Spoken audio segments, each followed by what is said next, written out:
For over a quarter of a century, despite technical challenges and financial burdens, Vanderbilt University has ensured that a trusted, independent record of television news is preserved and available to everyone. According to a story in the November 1991 issue of Texas Monthly magazine, Dan Rather said that he lives with two burdens, the ratings and the Vanderbilt Television News Archive. He stated, "I always say about anchoring, there's no place to hide, and from Vanderbilt, there's no escape." In the past, the archive secured financial support that enabled it to remain independent. Today, however, financial support has eroded to a dangerously low level, and new sources of funding are actively being sought. The Vanderbilt Television News Archive is an American treasure. It is not only a collection of newscasts and special reports, but America's library of who we were then and what events have shaped our lives. The Vanderbilt Television News Archive is our history in pictures and sound. It is more than mere words on paper. It is the images that tell our story.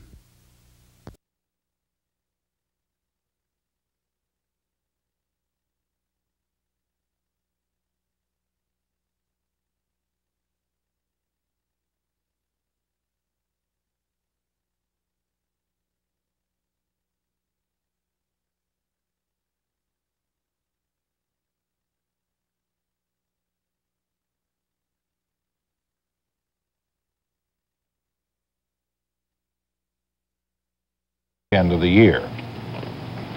The Senate Banking Committee is holding hearings on a bill to require banks and savings and loan institutions to disclose how and where they lend their money. One focus of the hearings is the practice of redlining, also known as urban disinvestment. That's the practice of refusing to make conventional mortgage loans for entire neighborhoods that are considered high risks. Chris Kelly has a report from Chicago. This predominantly black neighborhood on Chicago's far west side is beginning to deteriorate. Some homes already are abandoned. Property values are down. It is the process called disinvestment, and according to community leaders, this neighborhood has been redlined by banks. Financial institutions make decisions of where they can make more money, take deposits of people living in these communities, and invest them in high-rises on the lake or new subdivisions in the outer ring suburbs. They think it's more profitable for the institution, but what they're in essence is doing is becoming self-fulfilling prophets, taking money out of the communities, predicting that the communities are going to eventually die, and then, a couple years later saying, see, we were right, but in effect they caused it by disinvesting out of our communities.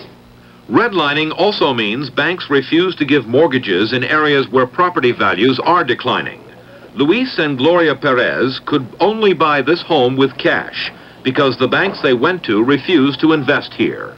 At first I thought it might be that they were against the Spanish, but then I said, no, it's impossible because this is a Spanish area, So it's not against me, it's against everybody in this neighborhood. I mean, Spanish, American, blacks, whoever live here, because we have a big mixture of people here. Bruce and Julian Samuels had a similar problem. The bank where they saved refused them a conventional mortgage on an older home in a suburb just over the city line. I think it's mostly the area. They feel that an integrated area will not be able to be economically solvent, and this is being proved wrong in Oak Park. I mean, in other words, they thought that it was a bad investment for them? Right. They must have believed that. Also, I believe that if we had been black applying for the loan, that we wouldn't perhaps have had difficulty, because in my feeling is the bank has determined that this will be a black community very soon. And as we're white wanting to live here, for them it would have been a bad investment.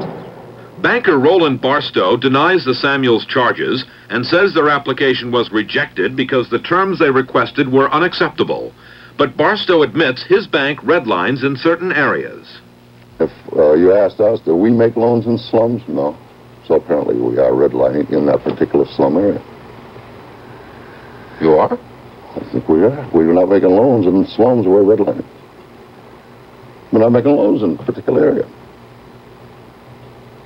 You admit to redlining then, in slums? In certain areas, yeah. Slums.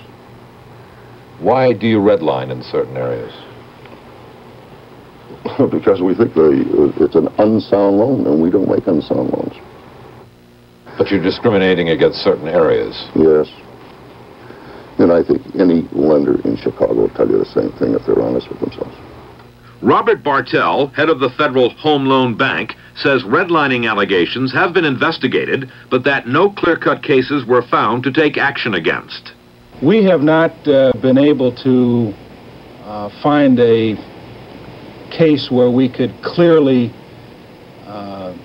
establish that an association has denied a person a loan strictly on the basis of the location of the property, which is the usual definition of redlining. Redlining is difficult, if not impossible, to prove, because its alleged use is lost in a maze of other factors used in determining whether to invest in a community.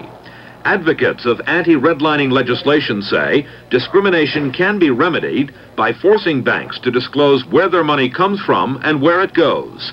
The banks, they argue, will respond to that type of exposure. Chris Kelly, CBS News, Chicago. The Dow Jones Industrial Average lost almost 21 points on the New York Stock Exchange today, and that's the biggest drop